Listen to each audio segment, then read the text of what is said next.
අයිබෝන් කිල්පී ගන්නවා කලින් ඉලෙක්ට්‍රොනික්ස් YouTube channel එකට. මේක තමයි බේසික් ඉලෙක්ට්‍රොනික් සීරීස් එකේ පළවෙනි එපිසෝඩ් එක. අද අපි ඉගෙන ගන්න යන්නේ කැපැසිටර්ස් ගැන. කැපැසිටර්ස් එක ප්‍රධාන කෘත්‍යය වන්නේ ඉතා කුඩා කාලයකට විදුලිය ගබඩා කර ගැනීමයි. අපි බලමු ප්‍රධාන කැපැසිටර්ස් වර්ග. ඉලෙක්ට්‍රෝලයිටික් කැපැසිටර්, මයිලර් කැපැසිටර්, සෙරමික් කැපැසිටර්. ඇත්තටම මේ වගේ ඉලෙක්ට්‍රෝලයිටික් කැපැසිටර්ස් වල අගයම ඉන්නේ මයික්‍රෝෆැරඩ් වලින්.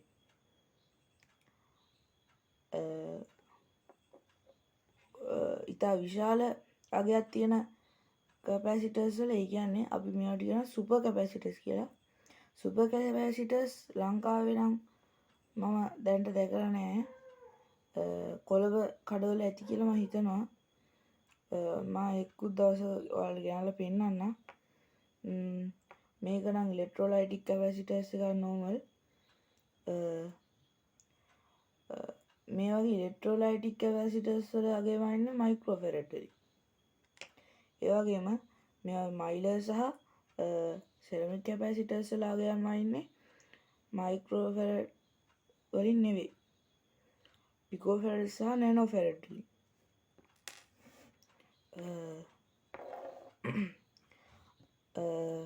මේවට වෝල්ටේජ් එකක් තියෙනවා. මේ මයිලර් කැපැසිටර්ස් වල නම් මේ වෝල්ටේජ් එකෙන් එහාට අපි කරන්ට් එක දුන්නොත් මේවා පුපුරලා විනාශ වෙනවා. ඒ වගේම මේ වගේ ධන ඍණ අග්‍ර තියෙනවා. මේ වගේ ඍණ අග්‍රයේ තියෙන පැත්තේ මෙන්න මේ වගේ ඉරක් තියෙනවා. ඒ වගේම ඒ පින්නේ කුඩා.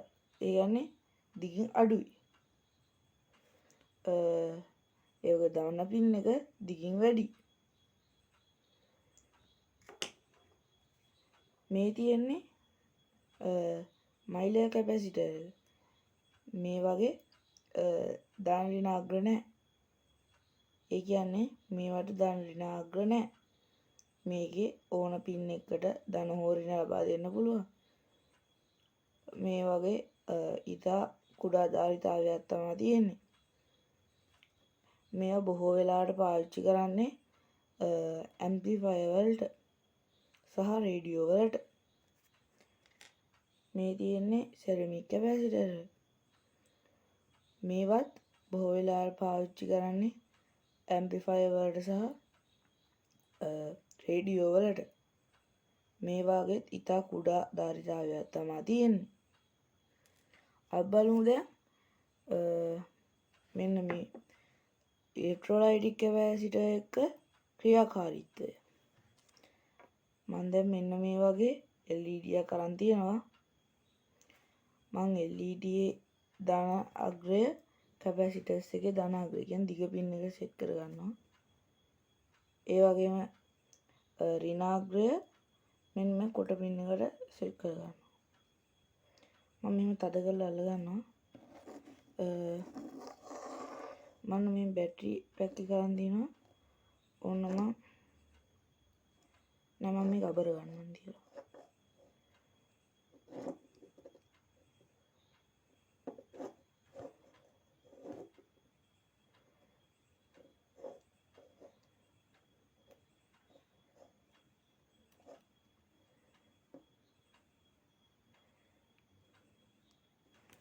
ඔන්න හරි.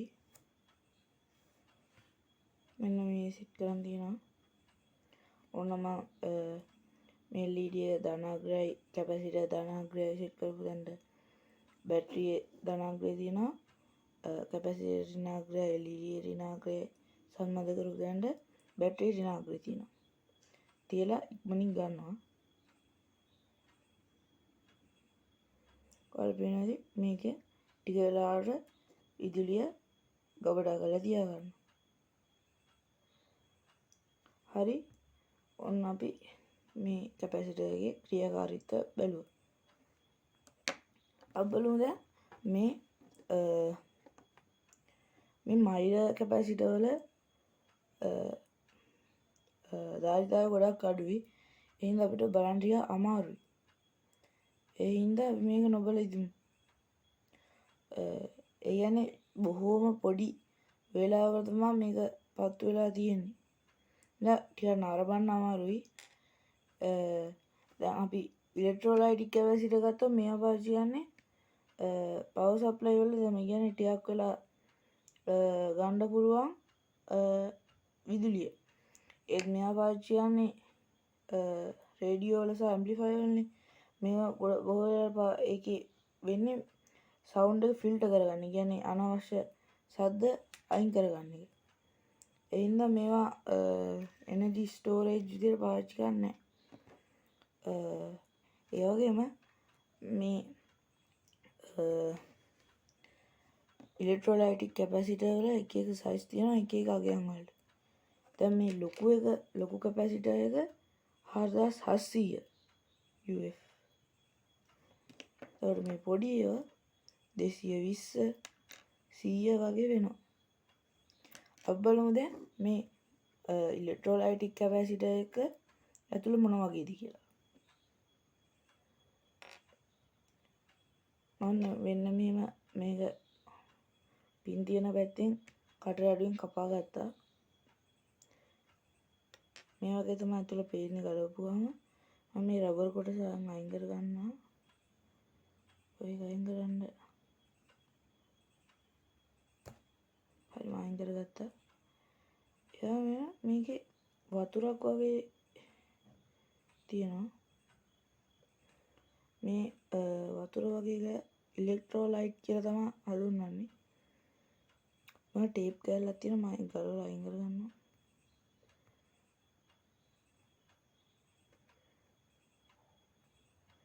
ඔයාලා මේ කරනවා නම් අනිවාර්යයෙන්ම අත හොද ගන්න කරලා පුළුවන් නම් ග්ලව්ස් දෙක දාන්න මං ගාව නේද. දැන් මේ කොලේ වගේ ගැලවෙනවා. තව මේ ගලවලා යමු අපි. ඔන්න පේනදී දැන් ඔයාලා මෙන්න මේ තහඩු කෑල්ලක් පේනවා. මම තහඩු කෑල්ලක් අහුවෙනවා.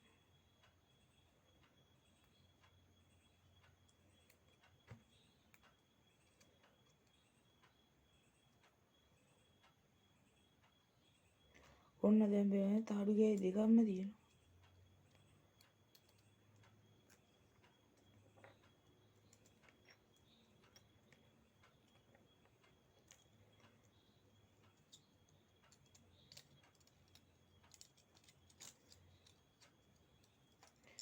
ඇත්තට මේකේ තියෙන්නේ තහඩු කෑලි දෙකකුයි මෙන්න මේ වගේ කොලයකුයි තමයි. එනි ඉන්සුලේටර් එක. කියන්නේ ඉන්සුලේටර් එක නෙමෙයි කරන්ට් එක යන්නේ නැති පොඩි කොලයක්. කියන්නේ ෂෝට් වෙන්න කියන්නේ මේ වගේ දිගටම තියෙන ඔතල. තහඩු කෑලි දෙකකුයි මේ ඒක මැදින් කොලයක් තියෙනවා. මේ කොලයක් පේන්නේ.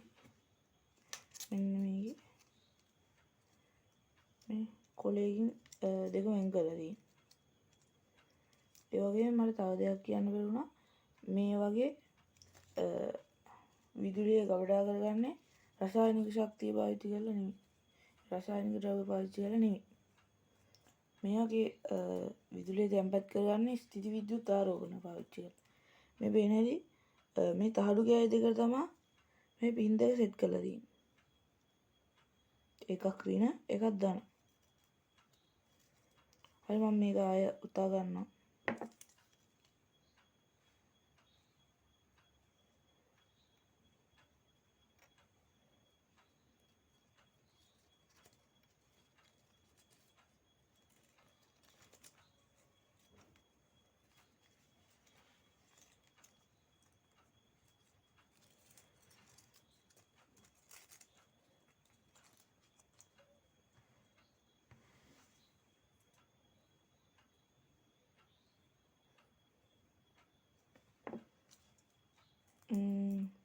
ටිකක් අමාරු උතා මම කොහොමද උතා ගන්නවා.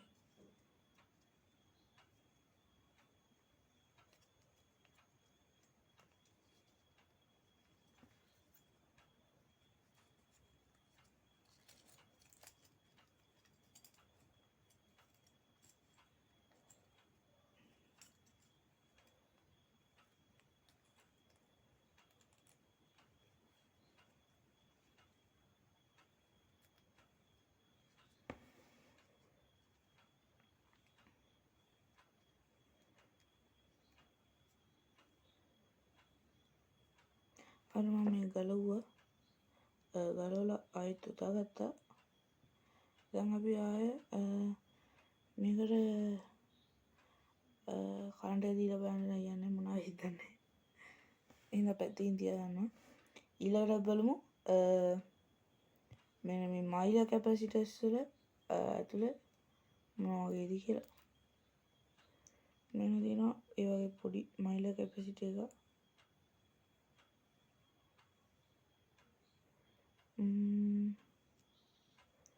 මේකෙත් අර වගේම තාඩු තමයි දෙන්නේ. තම් ෆිල්ම් කැපැසිටර් කියලා මේකට කියනවා.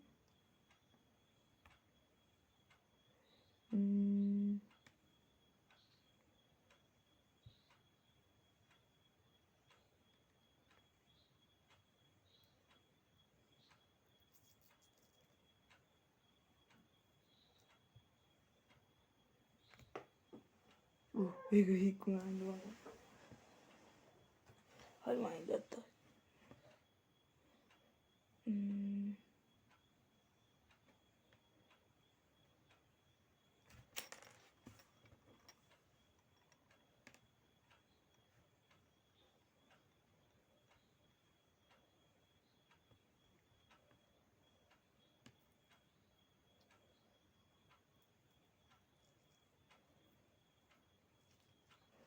මෙන්න මේකෙත් මොනවා ප්ලාස්ටික් කැල්ලක්.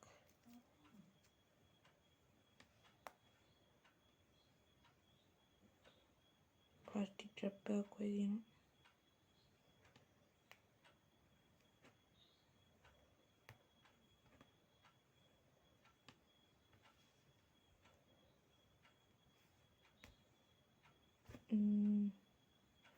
මම අඩුව පාවිච්චි කරනවා.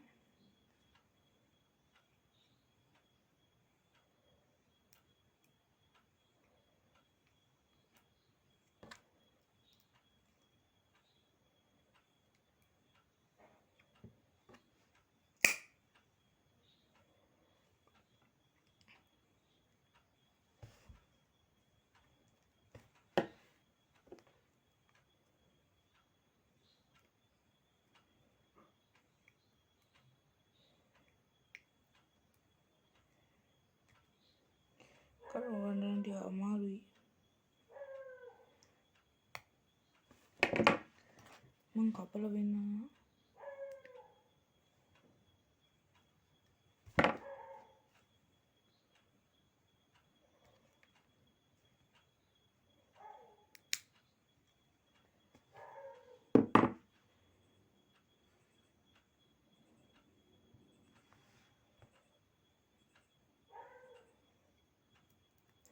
මට තව දෙයක් කියන්න වෙනවා.